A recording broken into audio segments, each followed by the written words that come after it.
Update 1.8 has arrived. Now this patch is not as substantial, but in my opinion has fixed a critical issue with the game thus far. It is the bane to every player's existence, except for the ones throwing it of course, which is the nerf to the team wipe mechanic called nukes. They're here.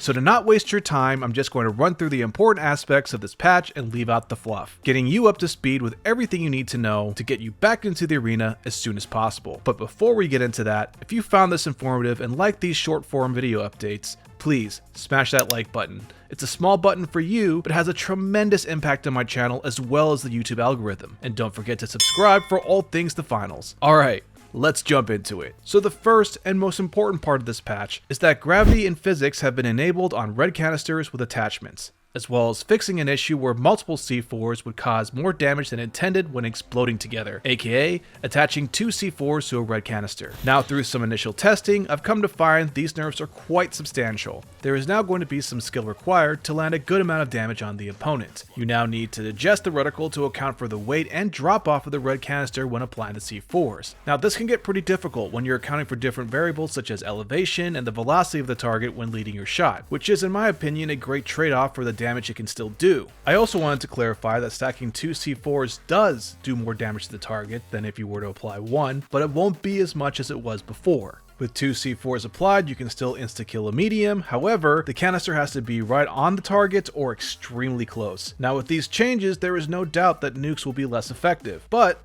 they are still a great way to make huge entry damage, requiring little to no effort to clean up a kill or squad after throwing it. And unfortunately, two C4s can still one-shot a light. The next is something that frustrated me because it made me paranoid as hell every time my teammate would cloak, because I couldn't tell the difference between them and the enemy team when it came to the sound cloaking made. Now, we'll be able to differentiate the cloaking sounds of our teammates and enemy. Also with this patch, we'll receive some performance updates in the form of reduced input latency for Xbox Series XS, as well as improved boot times for PC. So on to some hidden gems in these patch notes that I think are just as important as the highlights. Headshots will be indicated with their own sound. I think it's great that we can now differentiate body from headshots, allowing us to really refine our aim, and know for a fact that where we're aiming is actually where we're hitting. They also fixed an issue where single fire weapons would sometimes not play their firing sounds. This really threw me off, especially when using the LH1, because I could not tell if my gun actually stopped firing or if it was an audio glitch. The next is now when a player is eliminated out of bounds and bank it, their coins will spawn on the map. This mechanic kind of tilted me, because there has been multiple occasions where my opponent would have 10,000 plus coins and would simply jump off the ledge to prevent me from acquiring them, thus preventing my team from winning the match. I'm glad that this is fixed. It will help games go by much faster and prevent teams from holding a lead. The next fix will hopefully make daggers a lot more viable. Doubt it, by fixing an issue where successful backstabs now show as a critical hit. Now we're through with the patch notes. Here's a look at the free rewards from the BR Valentine event. These are acquired by completing contracts, as well as the new store editions, including the Heartbreaker set,